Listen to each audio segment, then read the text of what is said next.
ak Fatou Abdou Ndiaye ak Ndeye Dimbé Ndaw mbokk yi léegi-léegi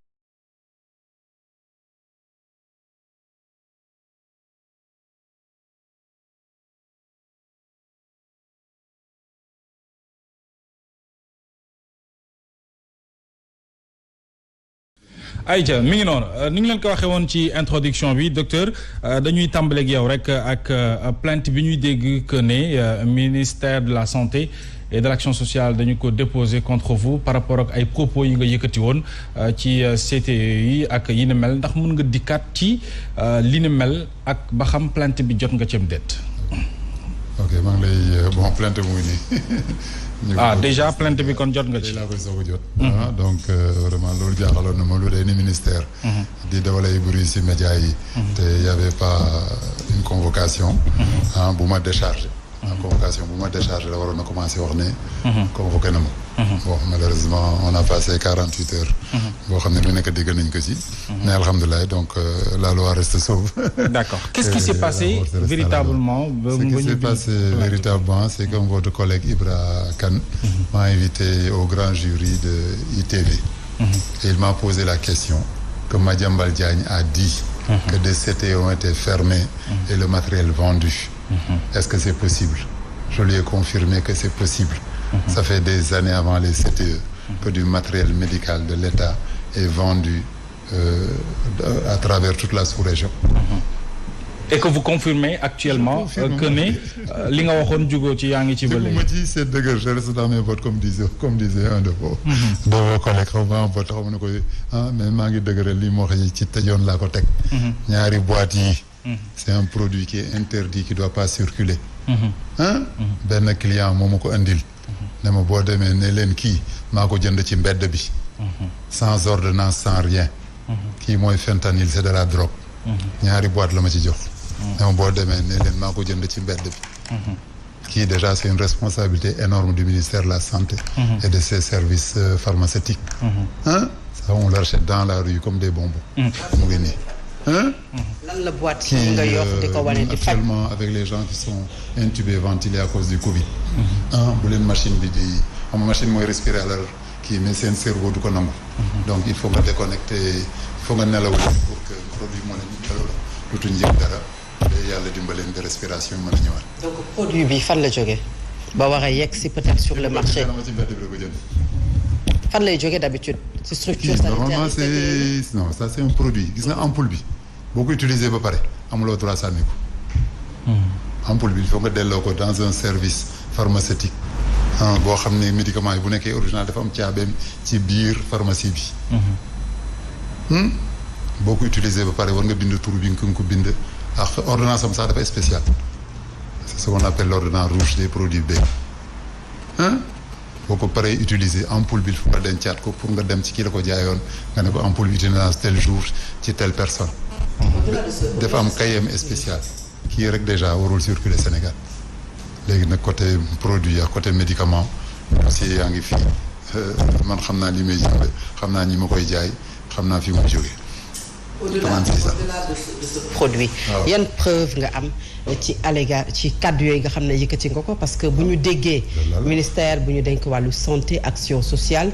mooy plainte bi moom mooy pour nga indi ay preuves. loolu laa la wax actuellement j'ai des respirateurs 3 respirateurs. ah oui boo demee yooyu ñoo nekk Dantec.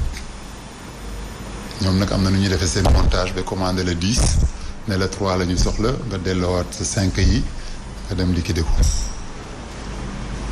te ci suuf bi boobu nga amee yow sa 3 respirateurs yi. sama 3 respirateurs kon ko am tête sur kii revue sur ongle maanaam revue sur ongle le dossier complet moo ma jaay avec des factures avec le nom d'une société et tout.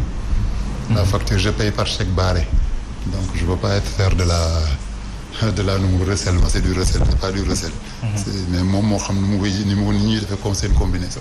mais dañ lay wax ne marché baa ngi nii andil ñu 100 respirateurs. boo andee 100 respirateurs am na nu ñuy déglu. mais matériel fan lay jógee docteur. selon vous dañ koy jënd. dañ koy jënd c'est des marchés on te donne des marchés. keneen ki jox na ma benn détail sur une gérante de xaw ma de même pas de coiffure bu jënd ay soi-disant des respirateurs. du ay respirateur ay kii la machin bi boo amee asthme loolu def vapeur bi. loolu lañ jënd au nom de respirateur. respirateur xam nga réanimation lañ mujj xam nga respirateur fu mujj ñu ngi ko may ay bàjjenu gox ñu dimb ko xale yi am asthme ci seen kër. alors plainte bi sur la commande c'est marqué respirateur. plainte bi ban waxtu nga ko jot puisque démb le ministre bi annoncé que ne dañu lay porter plainte ak fan lañu ko jaaral le circuit. tey laa ko jot y a un gendarme de comment ça s'appelle nu mu tudd sax un gendarme de la gendarmerie brigade de recherche moo ko andi tey sama bureau à 14h ma déchargé ko bon motif yi nekku ci concernant ci mais nag médecin avocat député mënoo ko convoquer directement dans la juridiction. ah oui dafa am fu ñu war a jaar. Il y a une institution qui s'appelle l'ordre des médecins qui est sur la tutelle même du ministre de la santé qui est ignorée aujourd'hui te kooku benn cas rek lañ dafa warul jaaral mooy boo reyee nit crime moom c'est directement le procureur qui règle qui reçoit ton problème kooku tamit vraiment ça nous fait ça m'inquiète, c'est encore plus grave que les médicaments qui sont vendus. S'il y a un ministère de la santé avec tous les conseillers juridiques, des médecins éminents, ils nekk foofu ñu bàyyi benn plainte di dem contre un médecin dans une brigade. Je suis vraiment qu'un particulier le fasse des fois sax ñoom ay particulier ñu mer benn police dem jëndi gendarmerie mais gendarmerie leen delloo ne leen dem leen bri ordre des médecins ñu jéem a ko régler dans la discipline. Est-ce que médecin bi règle médecine dafa compliqué. Voilà donc il faut règle yooyu ñu génne ko ci règle yooyu pour que ne médecin bi def na erreur mënu ko régler. dañu ko violer alors bu ñu la déggee dañu violer le processus en quelque sorte. Voilà. Est-ce que bon alhamdulilah vous êtes gentil de dire qu'ils ont violé. alors docteur ginnaaw bu ma la nuyoo am mbégte dalal la fii. sànq yaa ngi expliqué ni li nga wax Mamadou Ibra Kane dafa leer nañ il est possible. que ñu dindi loolu nekk CTE yi ñu jaay ko. est-ce que gis nga matériel boobu ñu jaay ko yenn ci ay cliniques. mosuma dem ci CTE xaw ma lu nekk ci CTE sama cabinet moom a doy. mais lii avant CTE. sama benn infirmier d'État. récemment laa ko forcé mu démissionner il a un site où il vend des millions de matériel. kooku bi mu jotee pendant la pandémie aussi jël naa tous les copies des sites envoyé ko à la DIC. toutes les connaissances que j'ai données je leur dis attention ces gens-là sont en train de vendre des produits à des prix aussi indéfinis. Quelle est l'origine de ces produits? Et c'est des produits qu'on a aujourd'hui besoin pour sauver les gens. Est-ce que amoon nga ci retour? benn retour. kenn tontu la ci. benn retour. alors bëri na lu ñu lay jàmbat. ñi nekk secteur de la santé. da nga yàq seen liggéey lu ñu tabax nga toj ko. est-ce que bu weesoo plainte bi est-ce que mës nga am ab clamé ci ordre des médecins? jamais clamé bi moom sax mooy benn malade bu ñu doon faj crise cardiaque.